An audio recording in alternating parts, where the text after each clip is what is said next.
Well, Congressman, he was known as the Lion of the Senate, and he started there since '62. And I know that you shared many experiences with him. Talk to me about some of the first experiences that you had with Senator Kennedy. Can you tell us a little bit about that, too? Learn more about such a great man. Well, as me, being from a small town like Robstown, going to Washington when I became a congressman, of course, I had the opportunity to meet Ted Kennedy. And then, of course, I was assigned to the Armed Services Committee, and he was a member of the Armed Services Committee and served there. And I just talked to him not too long ago because as members, we just passed a bill for the last session, and we have conference. Sometimes when the bill is not worked out in either house, we have to have a conference and work out the differences in the bill. So I used to talk to him 2, 3 times, 4 times a year. But he was I can remember when Bill Richardson, the now governor of New Mexico, and I ran into him, and we took a picture with him, and he was in the middle, and he wrote me a little note, and I have this picture that says, Solomon with you on my right, and Bill on my left. He says, I feel like a moderate, being as liberal as he was. But, he was a guy who always had a good sense of humor. He was always smiling, and when you asked him for something, he was ready to help you. And he was very receptive to talk to any member. And sometimes he was stopped in the halls of Congress to take a picture with him because he was well known. And he never hesitated. He was always receptive. And so I was just so happy that I had the opportunity to meet this giant of a man. To see the rest of the world, you need to step on the shoulders of the giant, and he was that giant that we always emulate or try to admire, and he was just a great human being. But we had many encounters, friendly encounters with the senator, and he was always busy. When you meet with the Senate on the Armed Services Committee, of course there are 100 members of the Senate. We have 435 members, and when you talk about the Armed Services Committee, they might have 8, 10 members, and we have, 60, because they're a small group and we're a large group. But he was a guy who was very passionate about the poor, the needy, those people who cannot defend themselves, those people who cannot hire lobbyists to go and represent them. He was their voice, and he was very passionate in defending the rights of the poor, the minorities, black, whites, yellow, anybody that he felt were not represented in the halls of Congress. He was there to support and defend the little guy. Well, and I'm glad you brought that out because, I was a great admirer of him, Congressman, and he will be missed. Before he got diagnosed with that tragic brain cancer, I had the opportunity to interview him. And at the time, he really had the courage to come out and support Barack Obama when he knew that there were some in the party that may be against that. And he came out strong here in South Texas, here on KTMV, and with the Lopez family support, we brought him on interview, and we were very, very blessed to give the last interview in South Texas that he ever gave in March of 2008. And let me ask you, from your experience for the 3 decades that you've served us in Washington and decades before that here in South Texas, what sort of impact did he have on the Mexican-American experience here in South Texas in your view?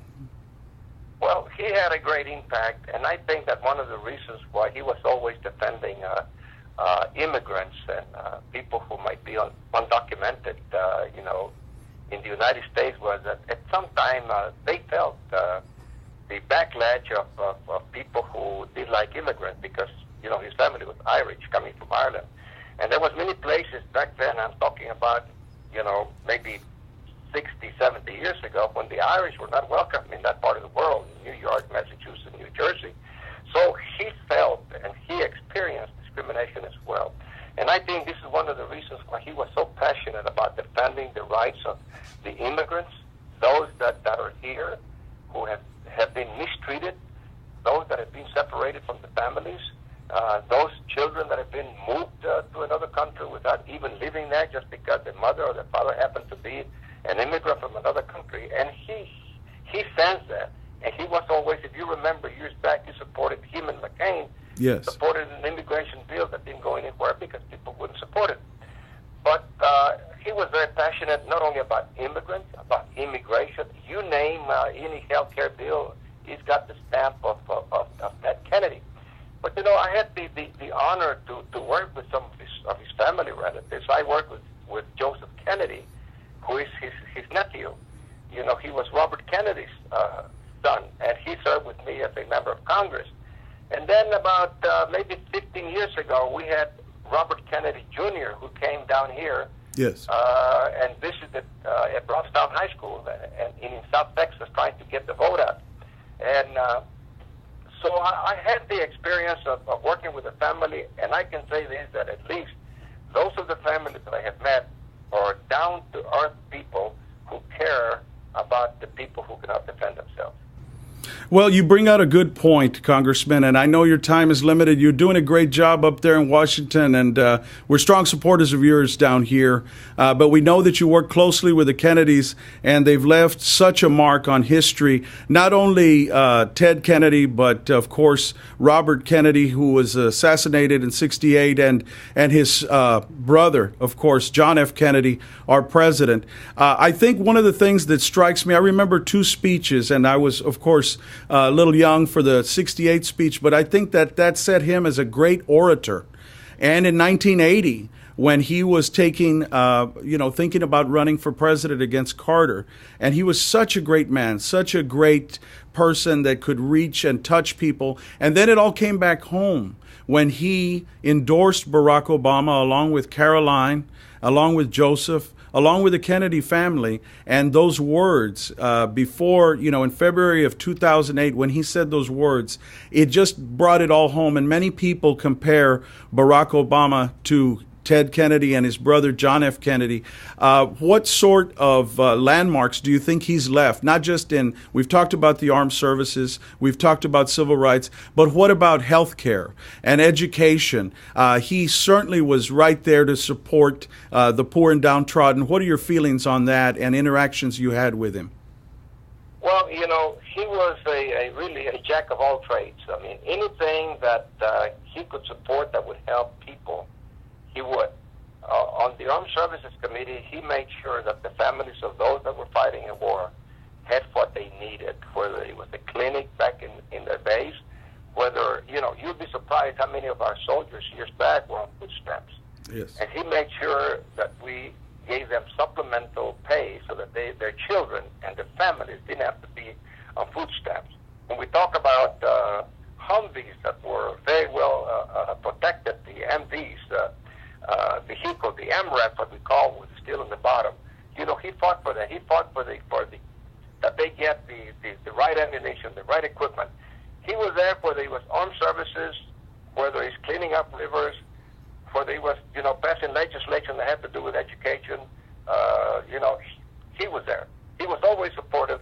And to some people, maybe he was not that popular because he was always fighting for the people who had no representation. And then people would say, why in the world is he fighting for these people when these people don't even rush to vote?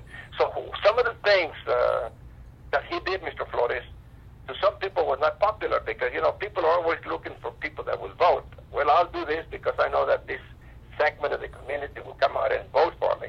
And then people would tell him, why are you doing this? Mexicans don't vote. They don't register. They don't go to the polls. But he says, it's not what they don't do, it's how they suffer. And I want to be in a position to help those people to understand that America is the land of opportunity and we should be a human